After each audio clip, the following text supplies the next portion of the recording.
Bonjour, c'est Gilles du site boursicoté.com. Voici l'analyse technique des principales matières premières. Nous sommes aujourd'hui le vendredi 5 juillet 2013.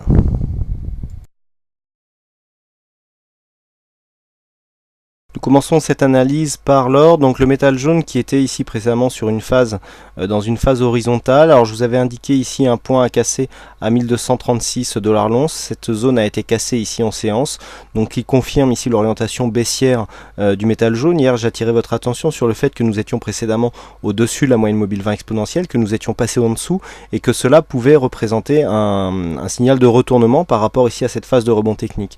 Et bien ça a été confirmé, puisqu'après ici être repassé sous la moyenne mobile 20 exponentielle, on est venu mettre une pression donc sur la bolle inférieure.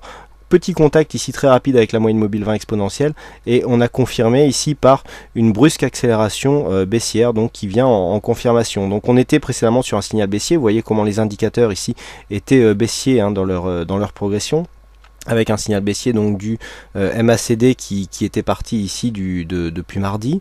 On vient confirmer donc ce mouvement baissier et donc l'objectif de bien la zone des 1180 $ l'once. Sur cette accélération, une cassure est même à craindre.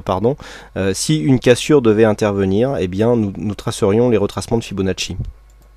En prenant une première référence ici sur le point bas, on vient ici sur le sommet de la phase de consolidation et pour mesurer l'objectif donc de cette phase d'accélération baissière, eh bien nous aurions un objectif à 1126 $ l'once. Donc ça, sur une cassure ici 1180, le prochain objectif qui est matérialisé ici par l'extension de Fibonacci, eh bien sera à 1126,7 $ l'once.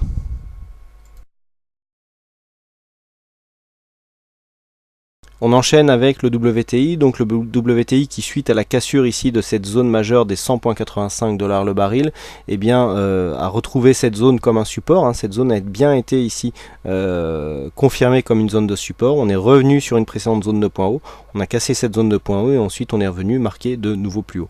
Alors ce retracement ici, cette extension de retracement de Fibonacci, même si nous sommes ici au pips près, puisque nous marquons un contact avec les 103,245 $ le baril, pour un retracement, pour une extension ici à 103,24.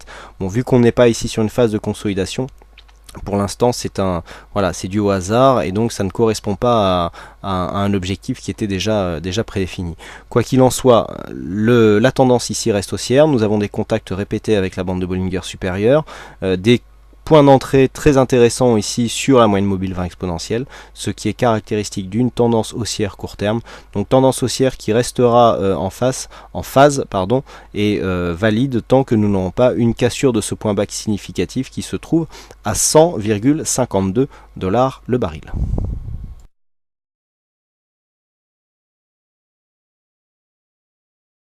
Et enfin nous terminons par le Brent, donc sur lequel nous avions un objectif. Alors pour ceux qui suivent cette analyse, qui est quand même relativement récente, il y avait un objectif de rattrapage du Brent par rapport au WTI. Vous voyez que ce rattrapage est en train de se faire.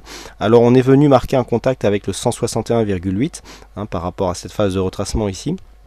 Et le Brent était beaucoup plus en retard avant ici son explosion haussière. Bien, vous voyez que le rattrapage est en route, même si pour l'instant l'extension se situe beaucoup plus haut. Normalement on devrait être à 110,89 pour avoir un équivalent avec le WTI, mais ici il y a un certain rattrapage qui est en train de s'opérer. Quoi qu'il en soit, le Brent comme le WTI s'inscrit dans un mouvement haussier court terme, avec ici des contacts répétés sur la bolle supérieure et des points d'entrée assez intéressants sur la moyenne mobile 20 exponentielle. Nous sommes dans une tendance haussière court terme, nous avons une cassure ici d'un point haut significatif, ce qui valide la continuité de ce mouvement malgré un contexte légèrement suracheté du point de vue des oscillateurs, mais un MACD qui nous laisse une petite marge de progression. Le point d'invalidation donc de cette tendance haussière se situe sur ce point bas qui se trouve donc à 104,91 $. Voilà ce que nous pouvons dire donc sur ces analyses techniques matières premières. Il ne me reste plus qu'à vous souhaiter à toutes et à tous un bon week-end. Bonne chance dans vos prochains trades et on se retrouve donc dès la semaine prochaine pour d'autres analyses techniques en vidéo. Bon week-end à tous.